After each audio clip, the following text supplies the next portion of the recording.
By 1916, World War I had transformed the border between Germany and France into a panorama of unrelenting horror.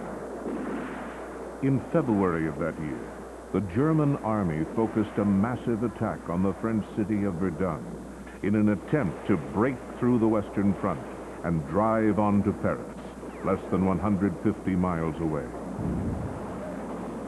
For 10 months, the Germans had punished Verdun with pitched infantry attacks and a never-ending bombardment of heavy artillery. 90,000 Frenchmen were killed or wounded in the first 6 weeks of battle, earning Verdun the gruesome nickname, the Mincer. A German breakthrough seemed certain. Still, the French hung on, rallied by the promise of Verdun commander General Henri Pétain. Ils ne passeront pas. They shall not pass. French Chief of Staff General Joffre, stunned by escalating casualties, demanded help from Great Britain. The English had planned a late summer offensive for 1916, but General Joffre insisted that if they didn't get help before then, quote, the French army would cease to exist. The new date for the British attack was set at July 1st. The place, Germany's Western Front, along a 17-mile region north of the slow-moving River Somme. The strategy of the massive Somme Offensive was intended to turn the tide of a war that had so far brought victory to the Germans. But this battle would forever alter the nature of modern warfare. Allied hopes rested on the volunteers of England's new army, called Kitchener's Army, after the British Minister of War, Lord Horatio Kitchener.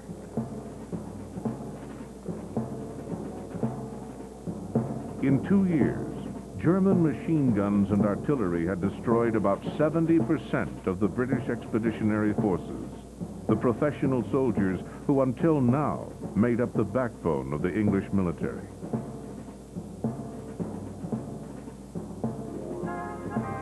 To replace the professionals, Lord Kitchener launched a wildly successful recruitment campaign.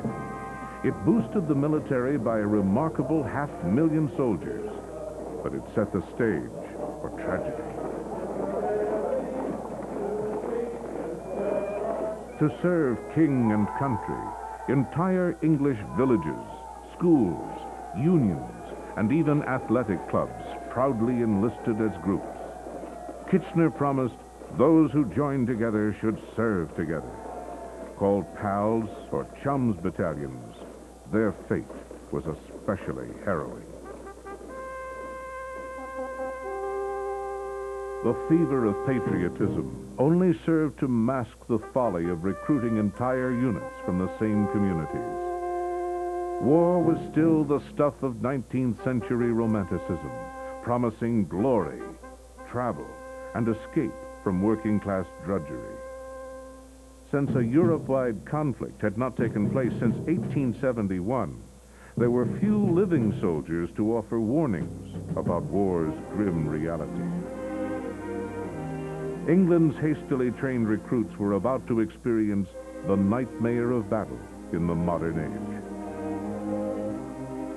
By the summer of 1916, World War I was a campaign of position, not mobility. From the North Sea to the Swiss frontier, progress was measured in yards as soldiers from both armies dug themselves into trenches to defend their positions. The deadly new weapons literally forced the infantry underground. The typical British trench, seen here in side view, was 7 or 8 feet deep and 6 to 7 feet wide. Thick walls of sandbags gave protection from machine gun bullets and splintering artillery shells. On the Western Front, there were 12,000 miles of trenches on the Allied side alone. While the British High Command feared comfortable trenches would restrain forward movement, across the lines, the Germans built entire underground fortresses. Bitter cold and constant rain intensified the misery of sporadic machine gun and artillery attacks. With every rain, the trenches became ankle-deep in mud. Wounded men were known to drown in flooded defenses meant to protect them. And the filth of the trenches produced a host of diseases carried by lice and other vermin. But most horrifying to the troops was the plague of rats, which grew to incredible size by gorging on bodies littering the no-man's land between the Allied and German trenches. Dozens of soldiers recalled seeing corpses long dead stir and even roll over, only to learn they were being stripped of their flesh by rats. It was said you could smell the Western Front long before you could see it. Despite their best efforts to cope with resupply and sanitation, the politicians and planners in charge of the war let the English soldiers down. Living in the trenches would ultimately cause more British casualties than the Germans. Statistics compiled after the Great War revealed the shocking truth. While 2.5 million casualties resulted from battle, 3.5 million were caused by sickness and disease. Yet to British soldiers about to fight at the Somme, dying of disease was the least of their worries. In the battle ahead, they would face a modern killing tool that would forever change the face of battle: the machine gun.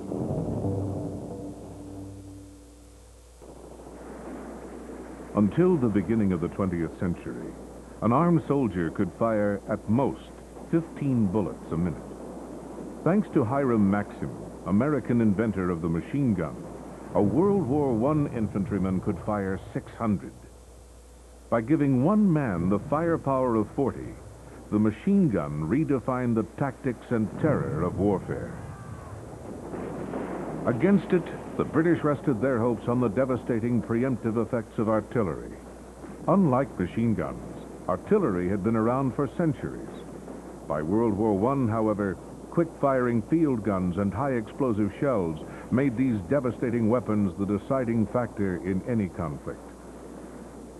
It was into this maelstrom of revolutionary weapons and unspeakable conditions that 100,000 British soldiers from Kitchener's army made their way as July 1st, 1916 approached.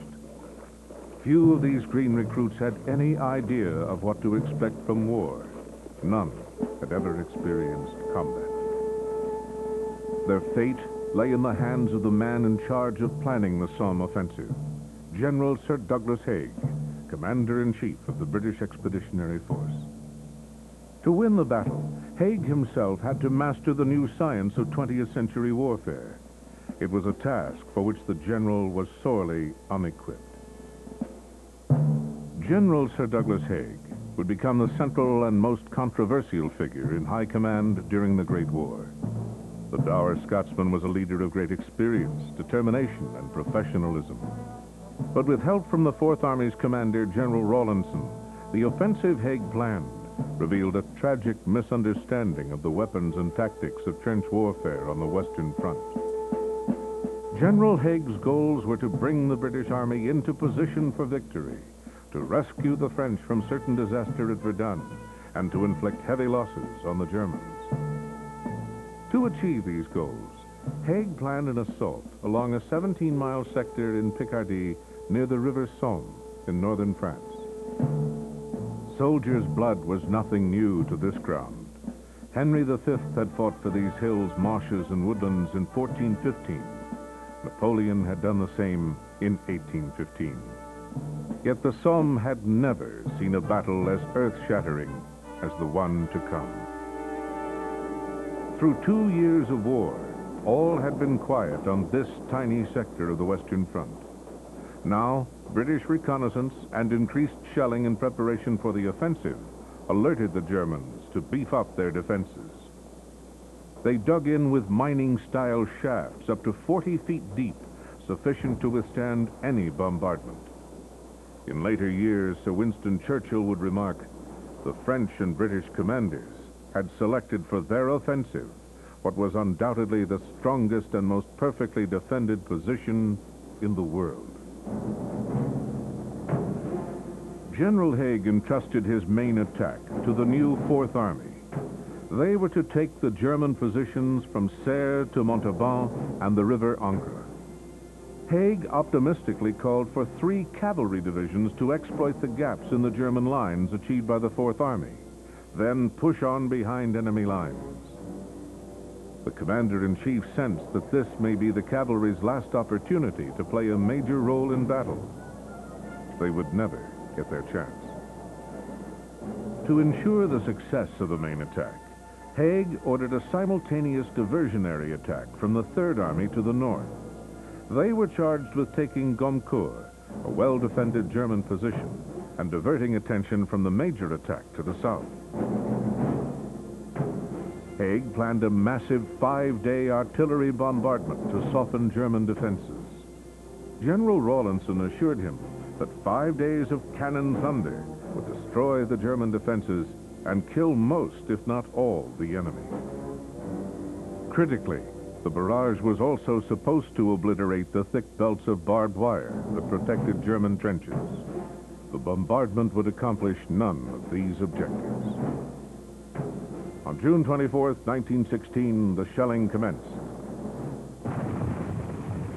Small cannons fired 18 and 60-pound rounds loaded with shrapnel and high explosives. Howitzers lobbed massive shells weighing between 100 and 1,800 pounds.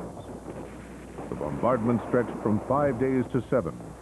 1,500 cannons fired 1.5 million shells.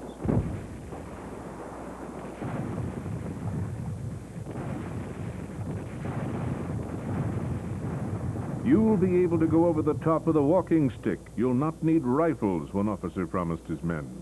You'll find all the Germans dead. Not even a rat will have survived. In a letter to his wife, General Haig suggested that God himself had guided his hand in creating these battle plans. He wrote, "The wire has never been so well cut, nor the artillery preparation so thorough." But the general's words would prove tragically incorrect. At dawn, on July 1st, 1916, from Gommecourt to Montauban, the British soldiers of the Chums brigades awaited the battle. Many had taken communion the day before. In his final letter home, Lieutenant John Ingle of the 16th London Regiment wrote, "Never have I attended a more impressive service. I placed my body in God's keeping, and I am going into battle with His name on my lips." Some had skipped breakfast for fear of being shot in a full stomach. Most had downed a strong shot of Navy rum. Last-minute reconnaissance gave the British High Command chilling news. Their night patrols had sighted belts of German barbed wire still fully intact. But the generals dismissed these accounts as nothing but the misgivings of men about to go into battle for the first time. At 7:30 a.m., the British guns fell silent. With 60 pounds of gear each, the infantrymen fixed their bayonets and awaited the signal to attack.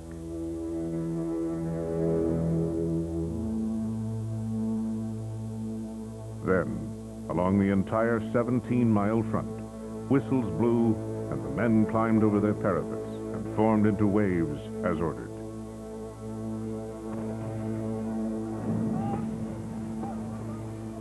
Tragically, the generals had instructed them to walk, not run, to the German front lines. In the British reserve trenches, calm descended as the German cannon switched their fire to the main attack. On the front line, it became a race against time. The German machine gunners climbed out of trenches so deep they'd not been touched by the British barrage. Coolly, they set up their machine guns and looked out over the vast fields of infantry advancing slowly towards them. Then the carnage began. A frenzied, murderous hail of bullets carved huge swaths in the advancing brigades. Wave after wave of soldiers fell in growing formations of dead and wounded. Within minutes, the no-man's land between the lines was covered with the bodies of entire battalions that had advanced only a few yards.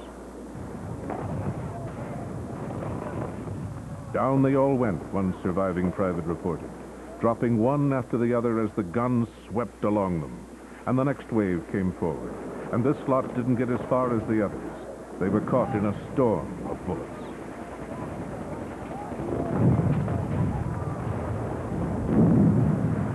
By now, German artillery was raining accurate shell fire directly into the massed ranks of the 3rd and 4th Armies. Machine guns continued their deliberate sweeps over the thousands of oncoming men. Those who escaped the bullets and shells now faced an unforeseen horror. The German barbed wire, supposedly cut to shreds, was in most places completely untouched. The men fought hard to cross it, but were caught on the barbs. In no time, the wire lay tangled with the bodies of men machine-gunned as they tried to struggle free. Through the morning of July 1st, the bitter and bloody fighting continued. By midday, only the extreme right wing of the 4th Army had achieved their objective. And except for the 36th Ulster Division, which advanced far beyond the German trenches, the remainder of the front line presented a picture of unremitting failure. In all other sectors of the 4th Army, their attacks had been repulsed. To the north, at Gommecourt, the 3rd Army met the same terrible fate. The British High Command could now see the outlines of disaster, but they still didn't comprehend that an estimated 50,000 British soldiers had been killed or wounded in less than 4.5 hours. Little ground had been gained. Despite superhuman courage and determination, only a few yards of shell-ravaged mud were added to the British position. Desperate to salvage something from the morning's calamity, High Command ordered the attack to resume in the afternoon. The troops steeled themselves for a renewed assault against a well-prepared and confident enemy. British commanders and soldiers alike could clearly see the hopelessness of their situation at the front. But the realities were not so apparent to the generals behind the lines. They were cheered by the capture of a few hundred Germans. In London, this newsreel footage of battered and wounded prisoners would be played again and again. The afternoon's attack was a slower-moving repeat of the morning's carnage. High Command's catalogue of errors and misjudgments finally came to light. The handful of soldiers who fought their way into enemy positions were mortified to find trenches and tunnels 30 and 40 feet deep. There, virtually unharmed, the Germans had waited out the bombardment. At the end of the first day of the Battle of the Somme, General Haig had finally seen and heard enough to say, the news was not altogether good. In no man's land lay the remains of half of his army. In all, there were 60,000 British casualties, 20,000 of them dead. Many more thousands were wounded and beyond reach. Those who could be were saved, but others, less fortunate, continued to cry out in vain for days to come. The Battle of the Somme dragged on through the summer and fall of 1916. The casualty toll ultimately rose to 419,000 British and 200,000 French. No advantage was gained by either side, yet one strategic goal was achieved. Verdun was saved. On the Somme's unquenchable killing fields, 600,000 German soldiers were also killed or wounded. When the battle was over, the flower of British youth was gone. But the bitter lessons about the face of modern warfare were taken to heart. Military leaders rushed the armored tank into production to give infantrymen a fighting chance against deadly machine gun and artillery fire. Never again would soldiers be ordered to walk unprotected to certain death. For the British public, The Battle of the Somme became a rallying point. New recruits signed up in even greater numbers. The truth of modern war was concealed for the time being. Only when the Great War ended in 1918 would serious questions be asked about the failure of High Command and the lives it squandered at the Somme. Only then did Europe adopt a broader, but ultimately more fragile creed. Never again shall young men be sent to fight a conflict like the war to end all wars.